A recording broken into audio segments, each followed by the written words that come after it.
So there's something really interesting going on right now in American politics that has something to do with India. The country's opposition Democratic Party is coming up with a major campaign strategy to win back support from Indian American voters. And they're doing that by attacking Trump for mishandling the relationship with India, for placing a 50% tariff on India, impacting Indian American businesses, and even going after Donald Trump's policies on H-1B visas. Now, the goal is to take advantage of the fact that Trump's brand among Indian American voters has been dented seriously over the last 3 months of diplomatic tensions. Now, this strategy is going to be tested soon with 2 upcoming state elections in New Jersey and Virginia. Both states have a large number of Indian American voters. So the big question is, can the Democratic Party undercut Donald Trump and win back support among Indian American voters? That's the story that I worked on for the Hindustan Times. And to explain why this story is important, I have to give you a little bit of background.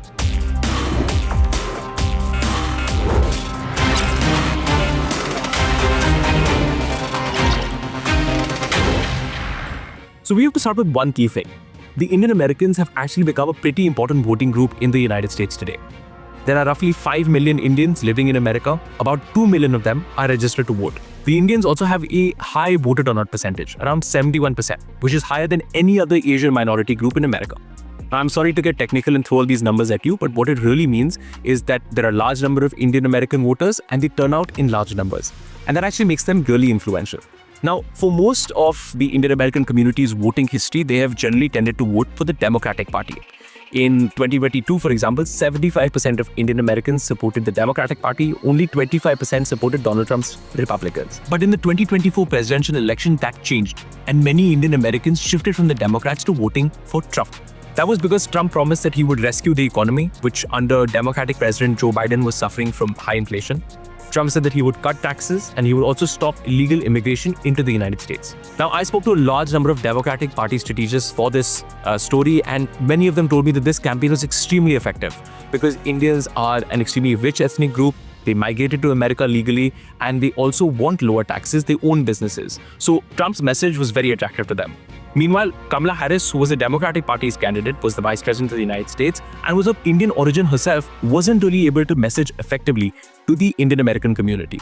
And that simply meant that Donald Trump won a lot of support among Indian Americans. So all of this affected the election result, and many Indian Americans moved from the Democratic Party towards Trump.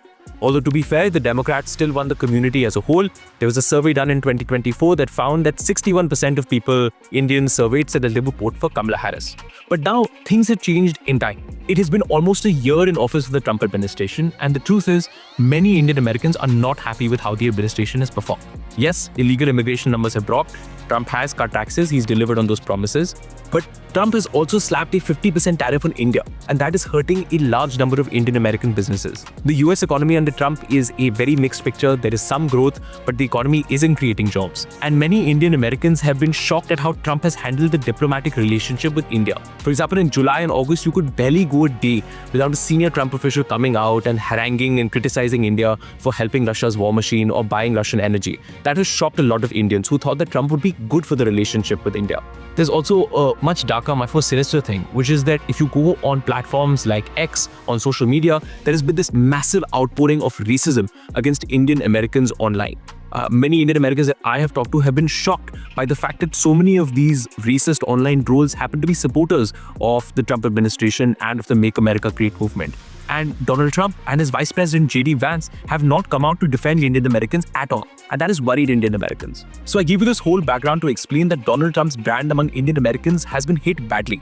And the Democrats know that. And they're back with a new strategy to win Indian American supporters back. Now, what we're seeing is 2 key state elections coming up in New Jersey and Virginia.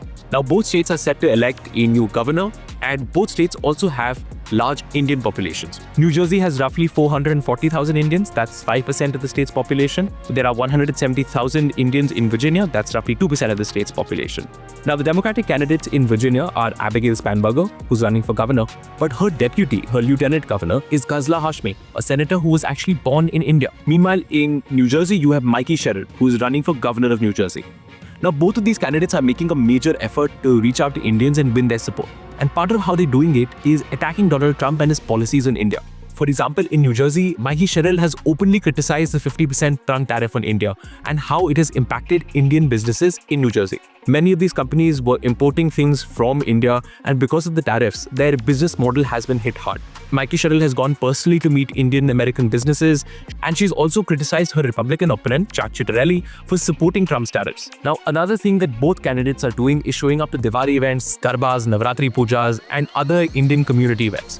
The Democratic Party strategists that I'm talking to are saying that both candidates want to show that the Indian community is being supported by the Democrats. In Virginia, that campaign to win back Indian American voters is being run by Ghazala Hashmi, who I said is running to be Lieutenant Governor, is also Indian American herself. The Democratic Party is also investing resources into a multilingual digital campaign, as well as phone banks that are targeting thousands of South Asian voters, especially Indian Americans. Now, many Democrats that I am speaking to are confident that with this strategy, they can win Indian American supporters back. Both races right now, in New Jersey as well as in Virginia, are quite tight. And many Democrats that I'm speaking to are saying that if the Indian American community that shifted towards Trump shifts back towards the Democrat, then that could be the margin of victory for the Democratic Party. That's why they're so focused on Indian voters. Now, if the Democrats win, it could give them the confidence they need to challenge Donald Trump in next year's very, very crucial midterm elections. But that's not why this story is important. It's important because of what it means for Indian Americans. You see, the biggest complaint about Indian Americans is that they just don't show up to participate in politics. They don't register to vote. They don't give money to US politicians, which is how you gain influence in the US political system, and therefore they're just not as politically influential as a community of their size should be. That is a criticism that is constantly made of Indian Americans.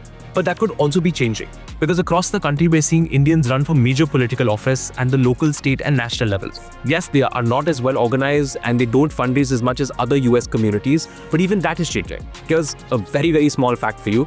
24 years ago, during the 2000 election cycle, there were 6,700 Americans who gave funding to US political candidates. It's a very small number. But by the 2020 election cycle, that number had increased to 43,000. That's a 550% increase.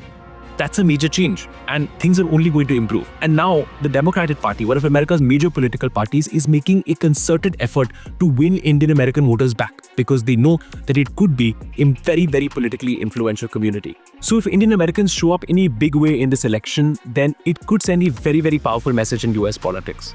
A more politically influential Indian American community could push for stronger US-India relations, and it could also defend against some of the worrying and racist attacks that we've seen against Indians in America. And that is a major change that we should all watch out for.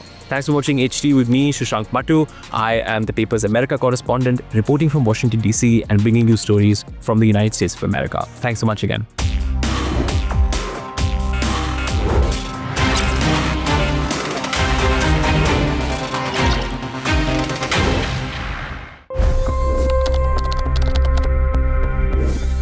$25 crore गरीब गरीबी को परास्त करके बाहर निकले। For the good of our nation, let's work together and let's truly make America great again. The fastest news breaks. Requested PM saying that we will have to speak to Putin and to Zelensky. The biggest newsmakers. The relationship with India is probably the most important bilateral relationship the US will have for the rest of this century. The capital delivered quite an election result today. Expert analysis. The million-dollar question today is how to stop this dance of death. Ground reports. I'm standing at the crossroad of the Kumbh Mela. Behind me are more than 100 entry guards. Long-form interviews. Exclusionary politics is reflected in Manipur case as well. You don't bother because this is a small state. Deep dive into burning issues. It's often said DRC could be the richest country in the whole world. It's because of what sits underneath. Why exactly did the US topple the Sheikh Hasina government? HT videos. We don't just break news, we break it down.